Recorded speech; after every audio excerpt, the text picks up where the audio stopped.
A'udzu billahi minasyaitonir rajim. Bismillahirrahmanirrahim. Assalamualaikum warahmatullahi wabarakatuh. Alhamdulillahi rabbil alamin. Wassalatu wassalamu ala Rasulillah wa ala alihi wa sahbihi ajma'in. Amma ba'du.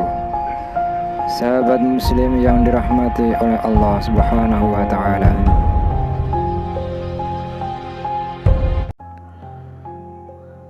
Sahabat muslim yang dirahmati Allah Subhanahu wa taala. Kali ini kita akan membahas sebuah kisah yang sangat menarik, yang tentunya banyak hikmah yang bisa kita petik di dalamnya. Kisah ini diambil dari kitab Irsyadul Ibad karya Syekh Zainuddin Al-Malibari. Diriwayatkan oleh Al-Imam Al-Yafi'i dari Abul Hasan As-Sarraj. As-Sarraj ini termasuk Al-Imam Al-Muhaddits. Beliau juga dikenal oleh Imam Al-Hakim sebagai seorang yang banyak melakukan ijtihad dan juga tekun beribadah. Suatu ketika, Syekh Sarraj ini pernah berhaji di Masjidil Haram. Saat beliau bertawaf di Ka'bah, ia bertemu dengan perempuan yang sangat bersinar wajahnya. Dalam keadaan tidak sadar, As-Sarraj pun berkata, "Demi Allah, sungguh tak pernah aku jumpai seumur hidupku hingga saat ini. Ada seorang perempuan yang paras dan kecantikannya menyamai perempuan ini. Pasti ia sedikit sekali murung dan bersedih." Ternyata perempuan tersebut mendengar ucapan As-Sarraj. Lalu perempuan itu berkata kepadanya, "Bagaimana engkau bisa mengatakan itu, wahai Syekh? Sungguh diriku terjerat dengan kesedihan yang sangat berat.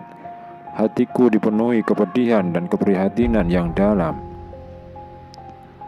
Tidak seorang pun di dunia ini yang memiliki kesedihan dan keprihatinan menyamai diriku ini." Lantas As-Sarraj bertanya, "Bagaimana hal itu bisa terjadi kepadamu?" Kemudian wanita itu bercerita, "Hari itu, suamiku sedang menyembelih seekor kambing saat Idul Adha.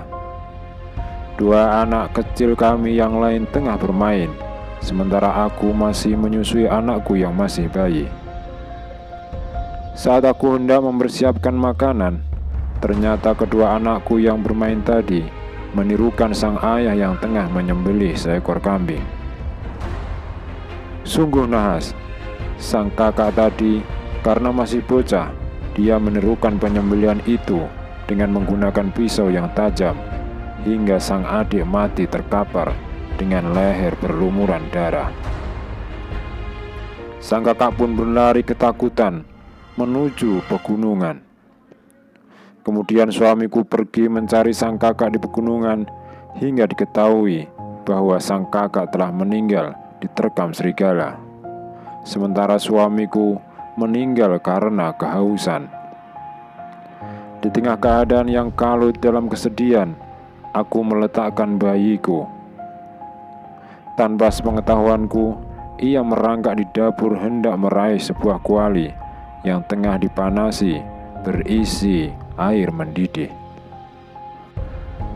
Lantas ia meraih kuali hingga air mendidih itu tumpah di tubuhnya. Dagingnya melepuh hingga tampak sebagian tulang belulangnya. Bayiku pun meninggal dunia.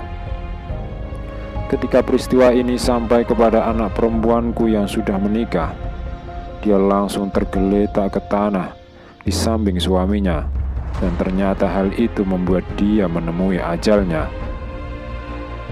Masa itu telah membuatku menjadi seorang diri, menyendiri dan sendirian, jauh dari suamiku dan jauh dari keempat anakku."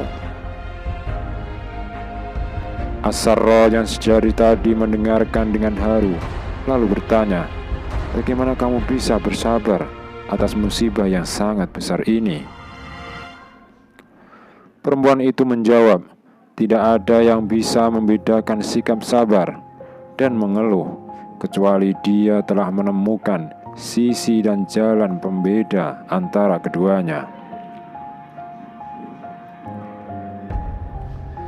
kesabaran dengan menampakkan kebagusan, maka ia pantas mendapatkan pahala yang terpuji nantinya. Sementara keluh kesah semata, maka ia tak akan mendapatkan pahala dan tak akan mendapatkan ganti rugi apapun. Kisah musibah perempuan itu mengingatkan atas pesan Rasulullah kepada seorang utusan yang membawa kabar mengenai kematian anak dari putri Rasulullah SAW. Bersabarlah dan berharaplah ada pahala atas peristiwa itu. Hadis riwayat Bukhari Muslim. Kesabaran itu perlu dikuatkan dalam hati, sembari berharap adanya pahala atas penyebab kesedihan yang menerpa. Juga mengukuhkan ketabahan dan terus menampakkan kebaikan-kebaikan secara nyata dalam diri, wajah, dan perbuatan. Semoga Allah SWT senantiasa menjadikan kita termasuk golongan orang-orang yang sabar. Amin. Wallahu a'lam bishawab.